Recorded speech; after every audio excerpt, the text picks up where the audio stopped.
Netcasts you love. From people you trust. This is Twit. Bandwidth for Know-How is brought to you by CacheFly at CacheFly.com. This episode of Know-How is brought to you by iFixit. You can fix it, and iFixit makes it easy. With step-by-step repair guides, high-quality replacement parts, and all the tools you'll need. For $10 off your purchase of $50 or more, go to ifixit.com/twit and enter the code KNOWHOW at checkout.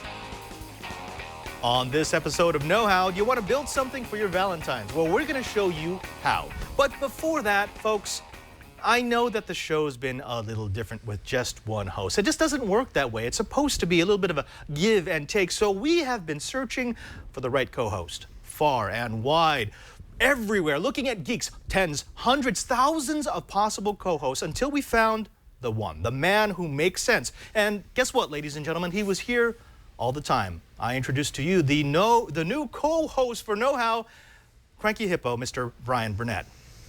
Hello. Oh, shh. You had me at hello. But wait. If you're here, who's TDing the show?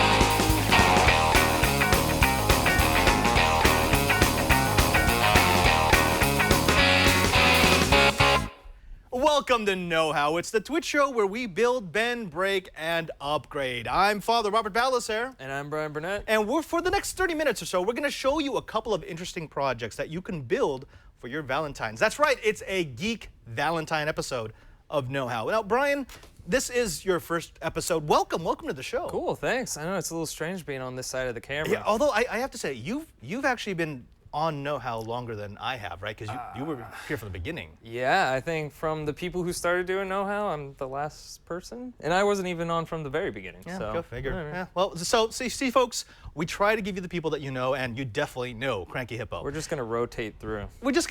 Right? Yeah. So you're not going to be on every show, right?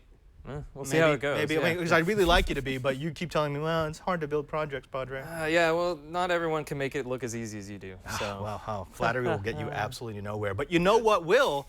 This. So you decided that for a Valentine's gift, we should build, what is this, jewelry? Yeah, I'd say, wearable tech's pretty hot right now. Google Glass, all that sort of thing. But yeah, this is something you could turn into a necklace for a Valentine's gift. The best kind of gifts are the ones that you build yourself, too. It's a fun little project. Now, that looks a lot like Pac-Man. Pac-Man? Yeah, Pac-Man. Gobble, never gobble, heard. gobble. I've heard of Dot Gobbler. Oh, Dot Gobbler. Oh, because It's Pac-Man. Pac-Man's copyright. Yeah. Yeah, you can design your own little animations for 8x8 square for it. And this took me probably about an hour to make Pac-Man. But I'm going to make it all available for people to download so they can do their own animations too. And I'd like to encourage people to do their own animations and show it off on Google Plus too. That's good stuff. So what do you say we take a look at it? Yeah, let's watch this pre-recorded video I did. I first came across this project on Adafruit.com. They have a lot of cool tutorials here, and this one caught my eye as it could be maybe the ultimate geeky Valentine's gift. Now here are the parts that we need to get started. This is an 8x8 LED screen that we'll be using to show our animations. This next piece is the back plate that we'll connect to the 8x8 LED, and we'll be soldering this ourselves. And this circular little thing is called the Gemma microcontroller. This is what we'll be using to give instructions to our LED screen. And this little guy is a USB adapter for charging our battery. Here are all the parts together, along with our 500 milliamp battery. On the Adafruit website, their tutorial has the 150 milliamp battery. That was out of stock when I was about to do this project, so I went with the 500. And the only con is it is a lot bigger, but you will get a lot more battery life out of it. Alright, so the first step is going to be some soldering.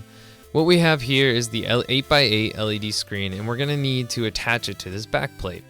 Now it does have some wires that we need to thread through the holes on the plate, and once you have them all lined up, we're going to solder them together. Now these are pretty tiny, so take your time, be meticulous. A little tip is to heat up the pad at the bottom and then push the solder onto it. Don't try and get globs on the soldering iron and then do it. Just keep going down the line with the soldering on the back plate and just being careful the whole time you do it. And once you have them all soldered together, take a clipper and just take off the excess amount of wire. Next, we'll be soldering the 8x8 matrix to the Gemma. You'll need 4 separate pieces of wire, about 2 inches long, and typically when I strip the ends of the wire, I like to twist the metal so they don't fray when I'm poking them through the holes. You'll want to reference this awesome and well-made diagram by Adafruit. Now we're going to carefully solder the wires to the LED board. I made sure to have 4 different colored wires so I didn't lose track. The first one I'm going to do is the red wire to the plus on the LED backboard. Then I'm going to do the black for the minus, the yellow for the D, and green for the C. Now just clip off any excess wires that you have. Next, we're going to be soldering to the Gemma itself. So like before, reference the diagram so you don't make any mistakes. I will be soldering the red to the volt, the black to the ground, the yellow to the DO, and the green to the A1. Once again, soldering is all about taking your time, so don't rush this. And the large pads on the Gemma make it a lot easier for soldering than it was on the LED backpack. Alright, so now that completes step 1. We've got the LED screen soldered to our Gemma microcontroller, and now we're going to get into the software. Now, if you're not a programmer, don't worry. If you know how to download and unzip a file from the internet, you'll be fine. Also, the code that we'll be using is you can completely just do copy and paste, and I'll be doing this on a Mac, but on the Adafruit website, there are tutorials listed for Windows and Linux. Now we need to set up our Gemma using the Arduino IDE. Fortunately, Adafruit has made a package titled The Fast Way. Download the Arduino IDE version 1.05 with Trinket, Gemma, or Flora for your corresponding OS. Unzip the package and you'll see a little window pop up. Here is where we'll be inputting our code later. Before we start pasting code, we need to make sure the Arduino IDE has all the info it needs to set up properly. Now, go back to the Adafruit website and download the TinyWireM library. Unzip the file and rename the folder without the dash master. If you leave the dash master on there, it won't be able to read the file folder. Now find your recently installed Arduino folder.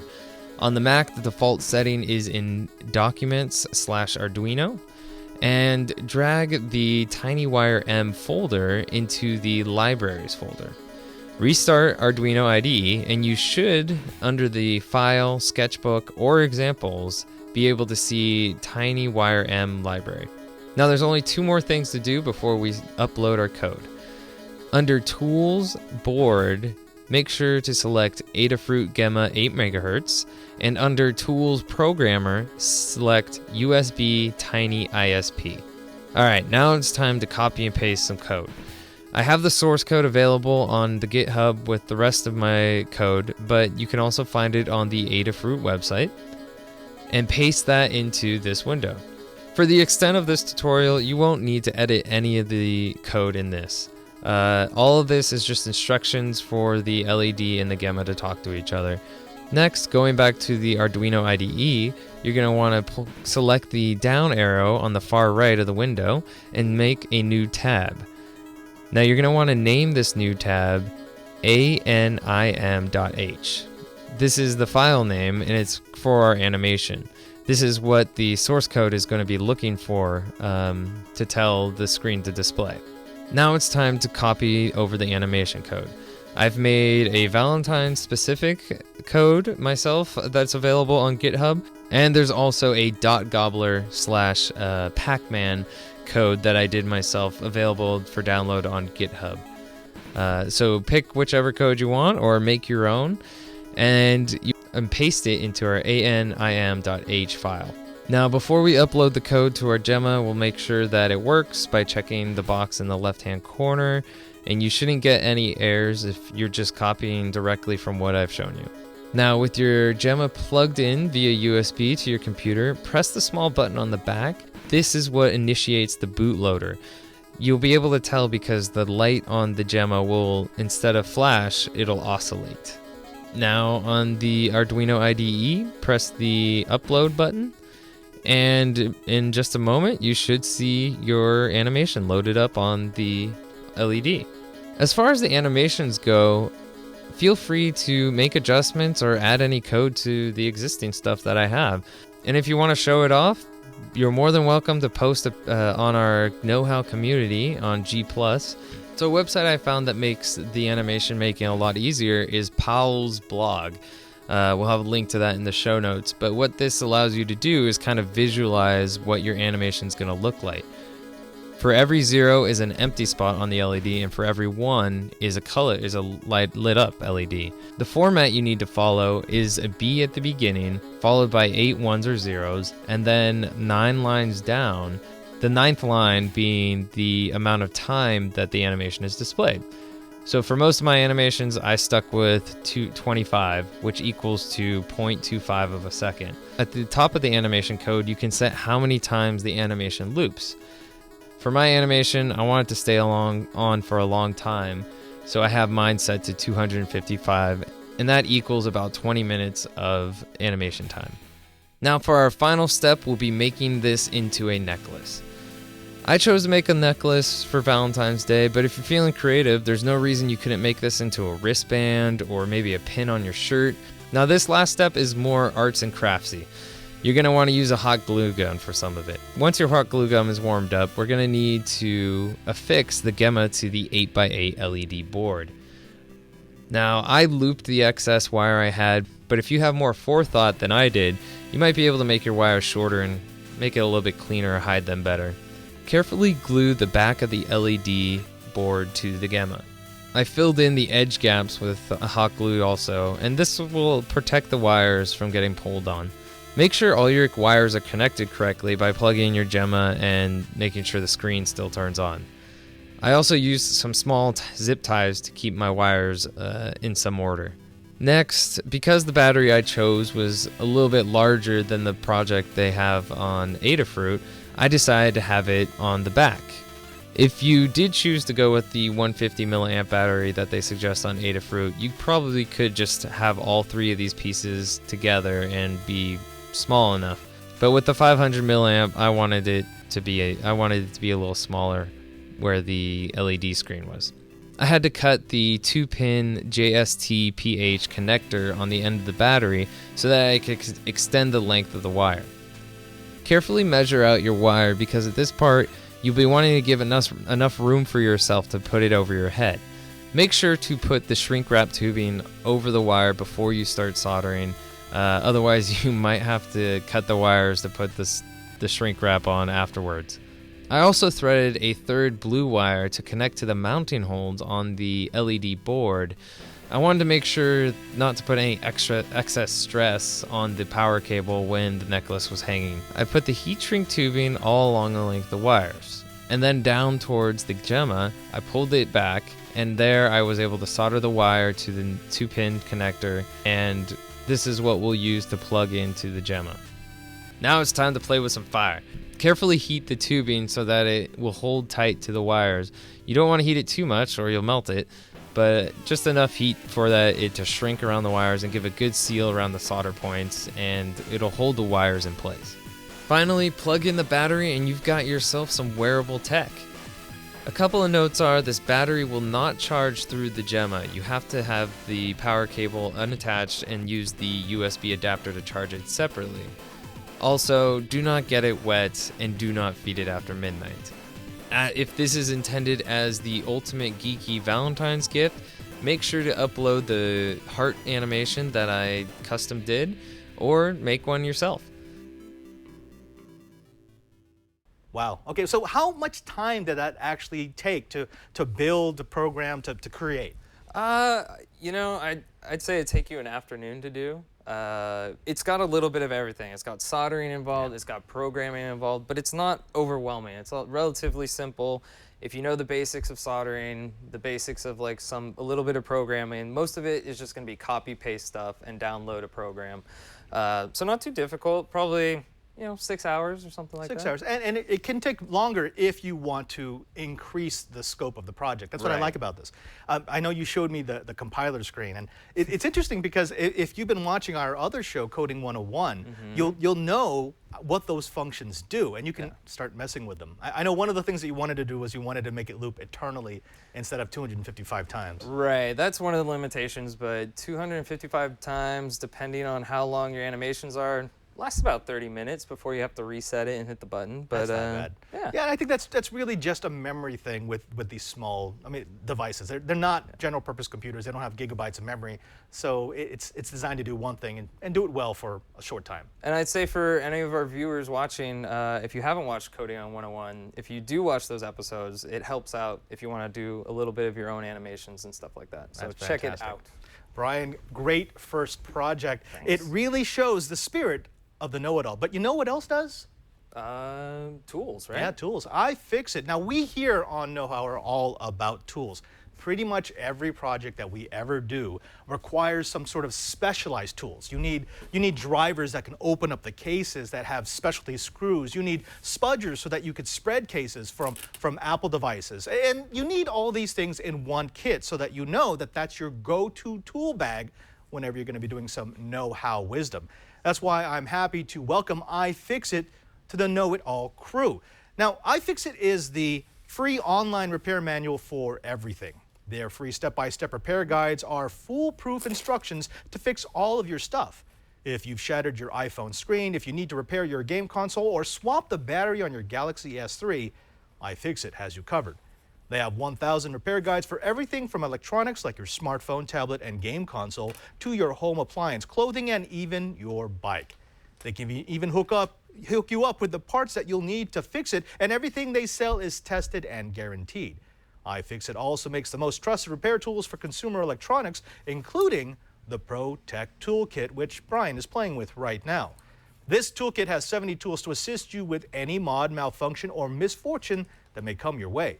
The toolkit is the gold standard for electronics work, from garage hackers to the CIA and FBI. But more importantly, their unique tools are used by repair technicians everywhere. They include their 54-bit driver kit with 54 standard specialty and security bits, as well as Phillips bits, Pentalo bits, Torx and Torx security bits, Tri-Wing bits, and Triangle bits. That's right, the Triangle bits for the McDonald's toy. So if you've ever gotten a Happy Meal and wanted to hack together that toy into something useful, well, they've got you covered. They also include the swivel top precision driver and a flex extension for hard-to-reach screws. If you've ever had one of those gadgets that includes fasteners and in a corner, you can now use this flex adapter to get down in there without having to put the entire screwdriver into the cavity. They have ESD-safe precision tweezers for delicate manipulation and an anti-static wrist strap that keeps your devices safe from accidental static discharge. They include nylon spudgers, metal spudgers, and plastic opening tools for prying and scraping, as well as lightweight, compact, durable tool rolls that make it the on-the-go choice for repair professionals and amateurs alike. Now, the toolkit is only $64.95 and it's backed by a 1-year warranty. Hobbyists and home DIY fixers also use the ProTech Toolkit for doorknobs, eyeglasses, which actually is really important, cabinet doors, sink fixtures, and more. If you're looking for a great addition to a artist or hobbyist tool chest, look no further. Best of all, if you go with iFixit's kit, there are thousands of free iFixit guides to help you put your tools to use. So here's what we want you to do. Here's what we want to give to our know-it-alls. With iFixit, you can fix it yourself. So visit ifixit.com/twit for free step-by-step guides. iFixit also sells every part and tool that you'll need. Plus, if you enter the code KNOWHOW at checkout, you'll save $10 off for any purchase of $50 or more. That's ifixit.com/twit and use the code KNOWHOW. And we thank iFixit for their support of Know How. Yeah. Now I know we've both used this pretty extensively, right? I think about every project I've done, Yeah. like taking apart the NES, what was it? Mostly the spudders to break things open. Yeah. So much easier. Yeah. Now, one of the things I really like about this is I used to have like 4 or 5 different toolkits that I would bring out whenever I had to do a big project, but now everything's in one case. Yeah. Go figure. Now, Brian, last week we did a segment on FreeNAS, specifically on why you would want to use a flash drive. And then we also did a segment on hard drive recovery, where people wondered if this really was a hard drive burrito. It really is. I mean, I've been using this technique for years and years and years, and it has shown pretty good results. Let me tell you one thing about the burrito, though, and I think not enough people understood me the 10 times I said it in the segment, and that is, if you're going to do this to a drive, this is the last thing it's going to do. If you wrap it up in this burrito and you put it in the freezer, it will keep condensation from forming before you get your data off, but just assume that the drive is dead. This is actually still working. This is working just fine. I can plug this in, but because it's gone through that treatment, I'm never going to trust with data again. And this isn't the first time I've seen something like this. I did this with my Xbox 360 when it first died. It lived for about an hour, but as soon as the power died, it was gone. Exactly, right? Because you get that one good spin up and it lets you get your data off, but then just assume it's not there. I mean, the most expensive thing on your hard drive is not the hard drive. It's the data. It's the data, right? If you lose the data, that's trouble. So please, use the burrito once. It does look delicious, though. It is. It is. Although I have heard it also referred to as a data diaper. I don't like that. No. This is a hard drive burrito. Remember that. All right, now let's get to the quick tip of the day. Again, FreeNAS related. People have asked, well, Padre, why were you suggesting that we use the Western Digital Red, which is a drive that Western Digital makes specifically for NAS arrays? You can see all of them here if you take a look at my product shot. This is the red series, this is the green series, and then this is a Seagate Barracuda 7200 RPM 1.5 gigabyte drive. These are drives that I have pulled from NASs, from network attached storage boxes, from RAID boxes that I have in my own network. Now, Brian, these look like every other drive that you've ever used, right? Oh yeah, same form factor. I've used the greens before. I have blacks in my home computer. Yes, exactly. Yeah, blacks are really high performance. Here's the thing, and this is the reason why we were suggesting that you use a Western Digital Red in a FreeNAS. These drives are pretty much equal in terms of how you install them, but they differ greatly in performance. The Barracuda is faster than the green, which is faster than the red. The power differential is also bigger. The Barracuda pulls the most power, followed by the green, followed by the red. So the red is actually less than the green now? Yeah, Wasn't that what they used to market? Was that the green was the low-cost, energy-saving one? Absolutely. But here's the thing. When you're dealing with NASs, it's really all about the heat. We've got a little video that Patrick's going to roll right now that's going to show you what happened when I started looking at the temperature differentials of these different drives. I took a standard Fluke probe, and I took a look at how much heat these were generating. Now, this is after 1 hour in the open air. The Barracuda was dissipating 90 degrees of heat, whereas the green was hovering around 85, and the red went all the way down to 75 degrees. Now, I know that doesn't sound like a lot, Brian, but remember, when you're dealing with hard drives, oh, by the way, there's the evil genius that is cranky. Right, I'm glad you left that in there. It had to be in there. It's part of the segment.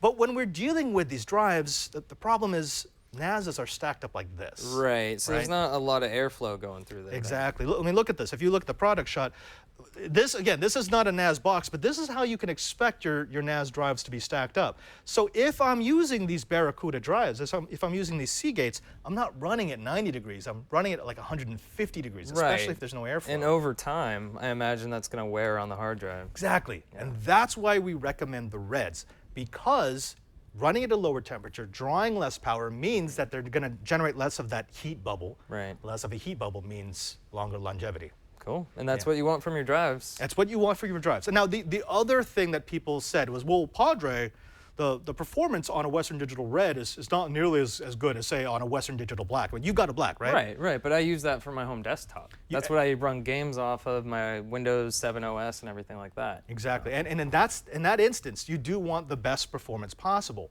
A NAS is slightly different. If you're running like 6 drives, that's what this is in. This is in a 6-drive array.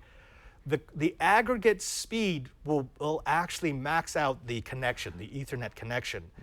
So even though that they're much slower than these Barracudas or your Western Digital Black, it's not going to slow down the overall performance of the system.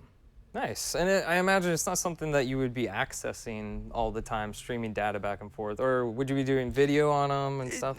Yeah, it really depends. I typically don't do video over the network. Yeah. I do on some like projects where I just need a little bit of B-roll, but if I'm going to be doing anything for a serious project, I'll copy it over to my local drive and get that kind of speed. Yeah. You just want something to be backed up for you. Exactly. Now, something else that we need to look at, and people have asked in the question section of our community, is all about SSDs. They wanted to know, well, Padre, what about SSDs? Could we install SSDs into our FreeNAS and get crazy performance? Yeah. Yeah, and they're low heat? And they're very low heat, very low power. Problem is, no. They're expensive. They're expensive, so you're not going to get as much capacity, but the big thing has to be the fact that, again, you're going to be maxed out by the interface of the NAS, right? Right. You've only got a gigabit connection, maybe a 2 gigabit connection if you bond it, maybe a 10 gig connection if you've got really, really fast network speeds, which you probably don't. So the speed of an array of SSD drives in a NAS, no good. Not worth it. Where it does make a difference is I'd use it in my desktop. Yes, that's where I'd want them. We've seen this from Kingston before. If you go to my product shot, we've got images that we'll put into the finished show of Kingston running these in a RAID array inside of a local box. So they had 24 of these in a performance array, a striped array, in a box that was designed for speed. And I got to tell you, in that instance, because it has local access to the motherboard, it's crazy fast. I'd like to play with that. Yeah, I would too. Hey, Kingston, you want to send us about 24 high-speed SSDs? Let's make that happen. We'll find a use for them. We'll do something with them. Brian, you made us a nice little Valentine's gift in the shape of a gobble, man. What was that called? Gobbler? Mr. Gobbler. Big Gobbler. Yeah, Gobbler pendant. But I wanted to do something a little different. Maybe for the ladies in the audience who want to build something for their geek boyfriend or husband. Now, you know what this is, right? Antenna? Yeah, it's a Wi-Fi antenna. The nice thing about an antenna like this is it's designed to give you increased sensitivity in one direction and increase RF isolation in one direction. In other words, rather than being like this antenna will spread Wi-Fi energy in 360 degrees. It's directional? It's directional, right? Which gives us better sensitivity, better RF directionality, which means better performance and, most importantly, better distance. Cool. Have you ever had a problem with Wi-Fi? Constantly. Constantly? Well, especially on opposite ends of my apartment, because where the cable comes into the house is in the front, and whenever I'm in the bedroom, can't use the Wi-Fi hardly at all. And let me guess, you probably got your Wi-Fi access point against a wall, right? Yep. And do you have anything on the other side of that wall? A couch? A couch. Well, wouldn't it be nice if you could take all the energy that was being wasted on that dead wall and instead direct it in the area that you actually live? Are you going to show me how? Oh, I'm not going to show you how, but you know who is? Who? Your brother. I have a brother? When you're building a Cantenna, there are a few parts that you're going to need. The first piece is this, a female N-type connector. It's what's going to allow you to put the antenna rod inside the can. The second piece is this, some heavy gauge copper wire. This actually should do just fine. You're also going to need a pigtail to connect the N-type connector to an adapter and an adapter that supports an external antenna. The last piece is the can. Now, ideally, you want something that's 3.5 inches wide and as close to 5 inches long as possible. Unfortunately, those dimensions are really hard to find in the real world, so I've gone with this clear broth soup can. What I like about it is that it's plenty long, and because it's clear broth, it's easier to clean. You're gonna have to open it up and clean it out, but of course we here at Twit TV hate to waste things. So I've tasked Greg here with helping us to consume all the broth. Hey, Padre, you want to tie me? We tried that, Greg. Remember? You kept trying to run away. You can't be trusted. Once you've emptied and washed the can, measure the diameter of the container, then plug that number into the Cantenna calculator linked in our show notes. The calculator gives us two important pieces of information: how far from the back of the Cantenna we need to drill our antenna port, and how long our Cantenna should be. Anything over 4 inches wide is really too big, but it makes it easier for us to show you the steps. Mark off the antenna port location on the can. You should also mark off the approximate size of the N-type flange. You want the flange to fit easily through the hole, but you also want the hole small enough to be able to support the connector. To do this project, you're going to need a few tools. Most notably, you're going to need a power drill and some drill bits of varying sizes. You're also going to need some steel files so you can remove the rough edges and the sharp corners, as well as a soldering iron and some solder. Of course, we're working with power tools, so we need to have safety goggles. I've asked Greg to help us with this little drilling project. Now, Greg, we're all about safety, so remember, safety first. Can we use like a clamp or something? You know what, Greg? We probably could. Drill a pilot hole at the mark that you previously measured, starting with a pilot bit and gradually moving up to a larger bit. You want to make the hole large enough to just barely fit the mounting flange of the N-type connector. Once the hole is large enough, file off the burrs and the sharp edges. Clamp the N-type connector, then solder approximately 2 inches of copper conductor into the receptacle. You may need to sand the edges of the conductor to guarantee a clean solder joint. Measure off 1.21 inches on the copper conductor, then snip the conductor to the proper length. You can now choose to hot glue the N-type connector into the Cantenna or use 4 self-tapering screws to secure the connector. Give the can a rough sanding if you plan to paint it. Technically, you're done. Your can will work, but I would suggest that you give it one light coat of paint to protect it from the elements. Greg, could you make sure that this gets painted? Yeah, so I was thinking, shouldn't I like wear a respirator or do this in a well-ventilated area, like outside maybe? You know what, Greg? Yes, you should. Yes, you should. With this kind of antenna design, you can expect between a 6 and 12 decibel increase of RF sensitivity. Not only that, but you'll get an increase in the amount of RF directionality, which means that if you were to say, climb to the top of a tall antenna or a tall building, you could shoot a Wi-Fi link for miles. Won't that be fun, Greg? Please no. That's right. Freaking science. What I like about this design is how cheap it is. I mean, something like this isn't that expensive. You could buy a good directional antenna for, $20, $30, but I can make this entire project, including buying this connector and this spool of copper wire, for something like $5. Nice. Yeah, most of this stuff it seems like you'd be able to find at home. Exactly. Yeah. If you've got copper wire, if you've got cans, then you really don't have to buy anything. And it will really do in a pinch. Now, one thing I do have to say is you mentioned during the break. So this is like some kind of hard plastic, and I imagine it's waterproof. It's waterproof, right? So you can mount that outside. Yeah. You can actually do that to this, but what you have to do is you have to give it a coat of paint on the outside to keep it from rusting. Right. And then you have to wrap the connector inside with electrical tape. Because it's copper. So it's copper, right? And the RF signal, the 2.4 gigahertz signal is transparent. And it goes through right electrical tape, no problem? Yeah. And it will keep it nice and fresh, and it won't rust out in just a couple of days. Leave it outside, forget about it. Yeah, cool. Yeah. Now, this is something that you should try with smaller cans. As I mentioned in the video, this is actually too big. This is 4.5 inches, and it's on the outer range of what is acceptable for a waveguide for a 2.4 gigahertz signal. If you can, they have the old style Stag Chili cans, which are about the same height, but they're 3.5 inches wide. Those are incredibly rare. So if you happen to find those, buy a lot of them, even if you don't need. For your antenna project. For your antenna project. Now, one thing we will do in a future project is, you can see I've got this attached to a pigtail, right? This allows me to hook up the Cantenna to an adapter. This is just a standard Wi-Fi USB adapter, so I can plug this into my computer. Oh, very cool. Yeah, we're going to shoot a link a couple of miles using nothing but Cantennas. A couple of miles? A couple of miles. Wow. Won't that be nice? Do you think I could shoot it from my home to here? To the studio? Actually, that's not a bad idea. I think we just, hey, Greg, we need you to climb on top of the roof. He's used to that stuff. Yeah, totally, he does it all the time. He does it all the time. Yeah. Oh, and by the way, folks, if you want to make one of these projects at home, I would suggest you take all of the necessary safety precautions, including not doing it without Greg. Just email us and we'll send him to your home. We'll probably get like an aerial drone, drop him off or something. He's used to heights at this point. It ain't no thing. Yeah.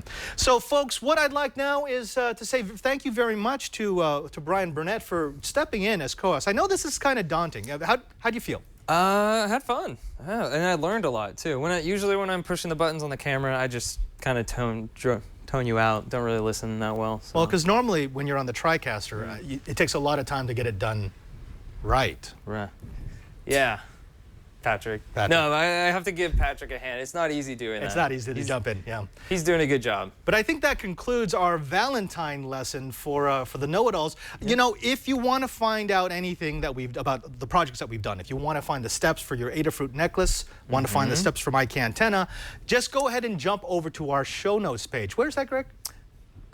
Twit.tv? Greg? Sorry, Thanks, Brian. Padre. Oh, great. Now I got it's easy to get those Burnett's mixed up.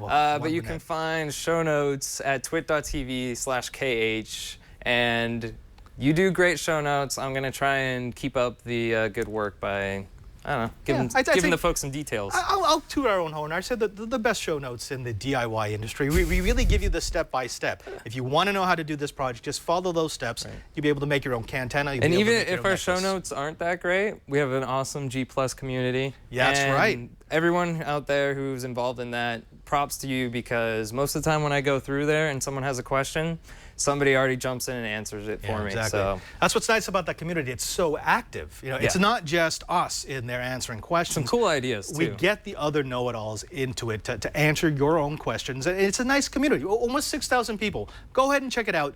You will be able to get there at gplus.to/twitkh. Right now, I think there's something wrong with the link shortener, but if you can't get into it, just search for know-how, and we're the only community there. Right. Yeah. Finally, we've got Twitter addresses that you could reach us at. If you want to talk to me, you can find me at PadreSJ. What about you, Brian? I would be cranky_hippo on Twitter. So, yeah. I think that about does it. So now that you know, go do it. Oh, Padre! No! Deep inside.